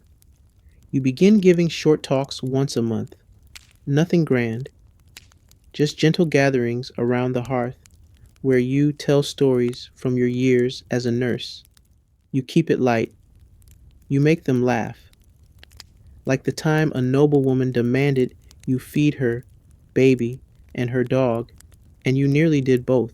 Or the time you taught a baby to clap before they could roll over, which apparently shocked a whole banquet of physicians into dropping their forks. The children love these stories. They start calling them milk tales. You let them.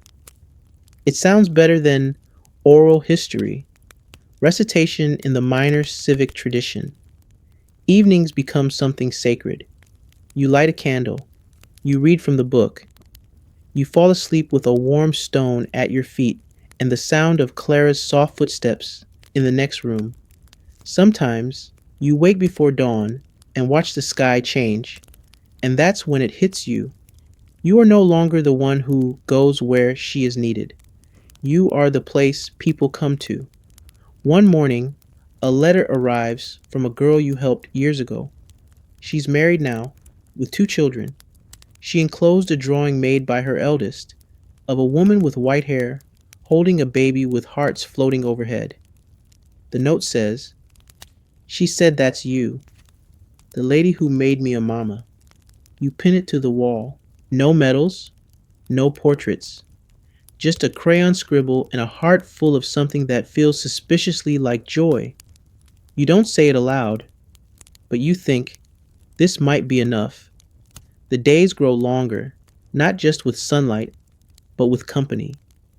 Children now appear at your doorstep after lessons, clutching bits of bread. cheeks smudged with ink or jam. Not all of them know who you were, but they've heard the stories. You're the lady who fed babies with magic milk, one little boy announces solemnly. You laugh so hard you nearly spill your tea. They ask for stories, so you tell them.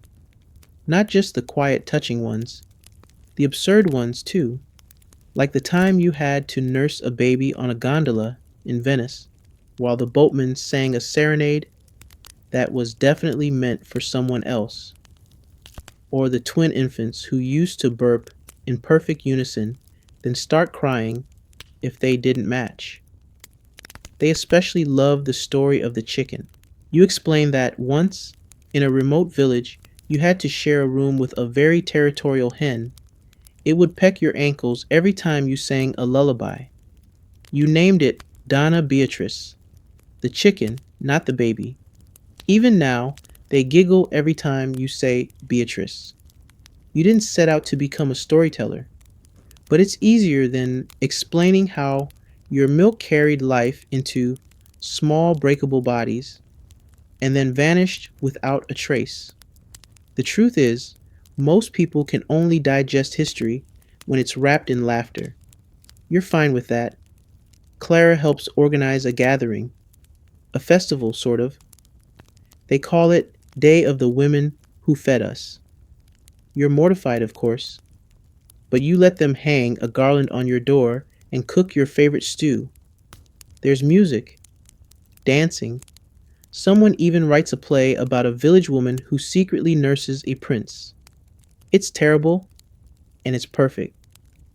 Later, one of the younger women you mentored pulls you aside. She's trembling. I'm pregnant again, she says, but my husband is gone. I don't know if I can do it. You take her hand, press it between your palms, and look her straight in the eye. You can, you whisper. And when you can't, we can. Because that's the thing they never wrote down, never painted into the portraits, never carved into cathedral stones. Wet nurses didn't just feed children, they built invisible bridges between women, across class, grief, distance, one latch at a time, one sleepless night at a time. You didn't carry swords or wear crowns, but you held the future in your arms, cradled it through fever, and sang it through storms. And you passed it along. Now, as summer edges in and fig blossoms return, you begin working on one final addition to the book, a chapter called simply After the Milk. It's for the women who stop, the ones who no longer leak or ache or wake up at midnight to the phantom cry of a child who's long since grown. You write, you are still whole, even when your body quiets. Even when no one needs your milk, your arms are still a haven. Your lap is still a throne. You are not finished, you are becoming. The ink blotches slightly as you write it, but you leave it. Let the imperfection stand. A few nights later, the scholar from Siena returns. He's older too, gray at the temples, still forgets to fold his cloak properly. He brings news. The university has included your book in its curriculum. Future midwives, nurses, even physicians. They're reading it now, he says. You nod slowly. Do they roll their eyes at the chicken story? Not yet, he grins, but give them time. He leaves behind a bound copy of the new edition, with footnotes, and a dedication page to Elena Di Giacomo, whose hands saved generations. You place it beside the candle on your shelf. You think of all the times you left a household with nothing. No thank you, no token, no memory. Just the ache of parting and the knowledge that you'd vanish behind a family crest or be folded into another woman's story. Now, your name is ink. Still, the best moments are the quiet ones.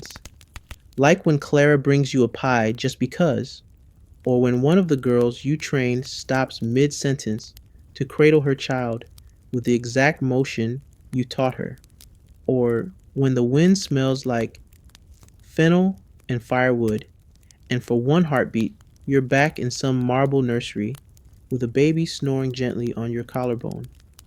You sleep deeply these nights, not because you're finished, but because for the first time you feel seen. One morning, the wind smells different, not of smoke or wet earth or cooking oil, but of something unfamiliar. A foreign sweetness drifting in from the hills, maybe from a new tree someone planted, or just a shift in the season that your bones can feel before your mind can name it. You wake before dawn, sit up slowly, and watch the light creep across your ceiling beams like it's tiptoeing not to disturb you. There are no infants waiting, no nursemaids pacing outside, no fire to stoke in someone else's hearth. Still, you dress. Old habits. You sip your tea in silence, flipping through the margins of Milk and Memory, where generations of women have now added their own lines. Some poetic, some hilarious, some so heartbreakingly raw you have to close the book for a moment just to breathe. My baby died, and no one brought bread. My third child came too soon. A neighbor fed her. I named the baby after her. I always thought I hated my body until it made milk. Then I forgave it. You run your thumb along the paper like a seamstress checking her stitch. It's imperfect, alive, just like you. Later that day, a girl appears at your doorstep. Not a woman, really, a child, barely past her first blood. She's holding a bundle so tightly her knuckles are white. She says nothing, just looks at you with eyes that say, "Please don't ask questions, just help." You reach out. She hands you the bundle. It's a baby, newborn, still smells like meadowsweet and salt and possibility. The girl stares at the ground. You bring her inside. No lectures, no paperwork, just warmth, tea, and time. She stays 2 days. You teach her how to hold the baby closer, how to feed with a spoon if the latch doesn't work, how to sleep in short bursts and cry in longer ones. She leaves before dawn on the third day. No goodbye, just a folded napkin on the table with the words, "You didn't make me feel small." You tuck it inside your book. You find yourself wondering more and more how many women felt erased, like footnotes to someone else's triumph. How many nursed the future while being told their hands were unclean? How many carried entire households on swollen feet and went unthanked? You decide to write one final chapter. The last, it's not instructional, not a list of herbal remedies or feeding positions or advice on surviving cracked nipples with grace. It's a letter to the woman who thinks no one will remember her. You write, "You were there when they wailed, when they coughed, when their lips fluttered in fever dreams. You were the heartbeat, the warmth, the arm that didn't flinch. You bore the blame when they sneezed and none of the credit when they laughed. You were the world's quietest miracle, and you mattered. Even if history forgets your name, your milk shaped the world. When you finish, your hand is shaking.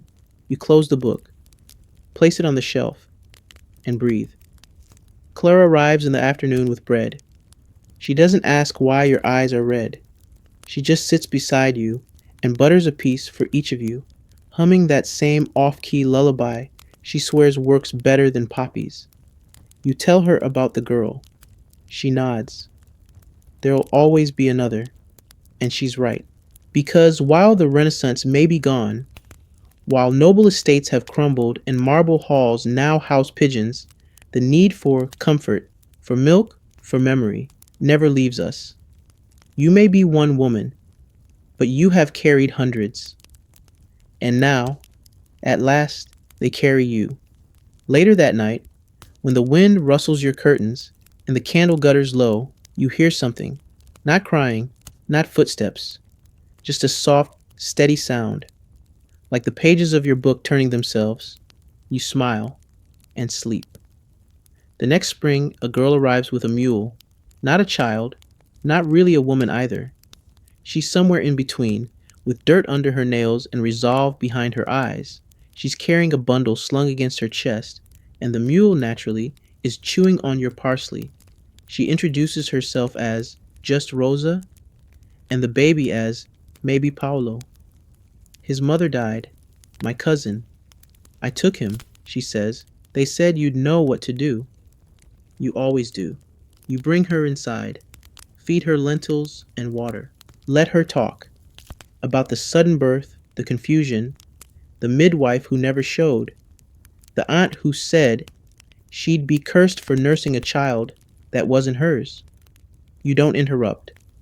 Just hand her a warm cloth and say gently, you already saved him. You show her how to hold the baby higher, how to cup her hand around his tiny bottom, how to relax her shoulders so it won't spasm by nightfall. You feel her muscles tense under your guidance, then soften. That night, she cries in your spare bed. You hear it through the wall. You don't go in. Some tears need to dry on their own. The next morning, she feeds the baby by the hearth. Not perfectly, but adequately. Her hand only shakes once. She stays a week. She reads your book, traces every margin. It's strange, she says, to know other women felt the same things I do, that I'm not weak. You shake your head. Weakness is feeding someone in pain. Strength is doing it again the next night. When Rosa leaves, she promises to return. You suspect she will, but even if she doesn't, she now carries a piece of you. That's the secret of your work. It never needed thanks, just continuance. You find yourself drawn more and more to the pages of Milk and Memory now, not to write, but to reread, to revisit old names, old aches, old absurdities, like the time a baby refused to feed unless your hair was tied with a green ribbon, or the time you were accused of witchcraft because a toddler stopped crying the moment you entered the room. A sorceress, they whispered. You whispered back, or maybe I'm just good. You're slower now. The walk to the well takes longer. The water feels colder. Your bones sing in the rain. Still, the visitors come, one by one, day after day, with babies, with questions, with confusion, and always with stories. Some stay for hours, some leave within minutes. A few cry before they even sit down. You never rush them. You just listen. Listening has become your finest skill. You hear more in the silences now, in the breaths between sentences, in the way a girl fiddles with her shawl or doesn't meet your eyes. You once believed that milk was your greatest offering. Now you understand it was presence. Your house has become a sanctuary.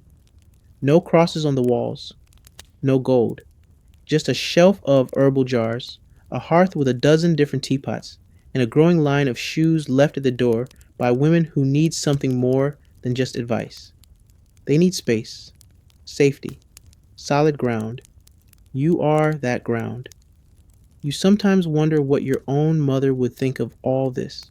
She never quite approved of your work, always muttered about lost virtue and foolish attachment to other people's problems. But she also fed the neighbor's baby when their cow died. So really, the line was always thinner than she admitted. One afternoon, you get a letter, not from a mother, but a child. I'm 10 now. Mama says you helped me live. I hope you're still alive. If you are, do you like chestnuts? I do. There's no return address, just a drawing of a flower. Crooked. Perfect. You tuck it into the back of your book, right beside the old note that says, you didn't make me feel small. Some nights, you sit on the porch and imagine a library, not just a shelf in your home, but a real one, a room full of soft chairs and soft voices, a place where women don't have to pretend they're strong when they're shattered, where no one is told that Their milk is dangerous because of their freckles or their dreams. Maybe that place will never be built, or maybe it already exists here in your kitchen, where a girl can arrive with a nameless baby and leave with a name and a purpose, where laughter and tears live side by side like sisters, where history is not written in marble, but in breath and skin and tea shared between two women at dusk. You close the book, not out of finality, but out of fullness. The seasons change without asking. One morning, your shawl isn't enough. The wind bites deeper. Your tea takes longer to steep and even longer to cool, and your joints require negotiation before stairs. Still, you rise. You no longer pretend. Your pace is what it was, but your purpose hasn't dimmed. If anything, it's grown clearer. You're not here to fix everything. You're just here to witness. A young mother comes in sobbing, not because her baby won't latch, but because she's convinced her own mother's ghost is judging her every move. You hand her broth, let her cry into your apron, and whisper the truth. Your mother had nights like this too. Another girl visits with twins, one calm, the other a tempest. She begs for a trick, a herb, a spell. You shake your head. No spell, just patience, and naps and shifts. She groans. You smile. One day, they'll crawl in opposite directions, and you'll miss the days they only screamed. The visits never stop, and neither does the learning. You overhear things you never expected. The new physician says milk changes by time of day, or someone invented a pump that works with bellows. You nod, amused. Every generation believes it invented milk. You start writing again. Not instructions, reflections. Let the babies cry sometimes. It's not always your fault. You can love a child without naming it. Forgive yourself when the grief sneaks in. The final chapter of Milk and Memory now has a subtitle, What No One Tells the Nurse. You write it slowly, savoring the words like honey. Clara stitches you a cushion shaped like a crescent moon. You rest your back against it while you write. She insists it's enchanted. You don't argue. You just sleep better with it. One gray morning, you wake to birdsong. Odd for the season. You shuffle to the window and see a row of girls, 8 of them, walking toward your door, all carrying books. Your book. You blink. They file in one by one. Not loud, not nervous, just present. They don't ask for stories. They've read them. They're here for something else. You taught our mothers, one says. We want to help. You look around your small kitchen, suddenly too small for all these willing hands. You laugh. The sound is hoarse but whole. You brought tea, you ask. 2 kinds. Another replies. Lavender and ginger. You sit. They cook. You watch. For the first time, someone else carries the stories forward. You're no longer the single voice in the dark. You're now an echo, a good one, bouncing gently off the walls of every room where your words have landed. Someone asks where you keep the old scroll, the original list of names. You point beneath the floorboard. A girl retrieves it with reverence, lays it on the table like a sacred text. You touch the parchment. So many children, so many mothers, so many versions of you. You place a hand over your chest. I remember them, you say. Still, one girl smiles. Now we do too. There's silence then. Not awkward, just sacred. You pass them the ink and motion to the end of the scroll. Write your names, you say. Every woman who reads this should add her name. They do, and the list grows. Not just children now, but women, mothers, nurses, midwives, daughters. Not just memory, legacy. That night, as the fire burns low and the girls hum lullabies to no one in particular, you sit wrapped in Clara's enchanted cushion, fingers laced together like a prayer, and you whisper the words you never said out loud in all your years of service. I was here. Not grand, not noble, but undeniable. You close your eyes, and for once you dream not of babies or blame or dismissal, but of a library full of women, laughing. The days have grown golden, not bright, but golden. The light softens as it moves through the windows. The shadows lengthen like old friends stretching out beside you. Even the dust in the air glows warmer. You wake slowly now. No rush. You let the aches arrive, acknowledge them like guests who never learned when to leave, and shuffle toward your chair by the hearth. The house is rarely quiet these days. Someone always stops by, a midwife needing herbs, a grandmother with a story, a child curious about how a woman became a book. They ask you what your secret was. You smile. I didn't quit. Then they laugh. And that's enough.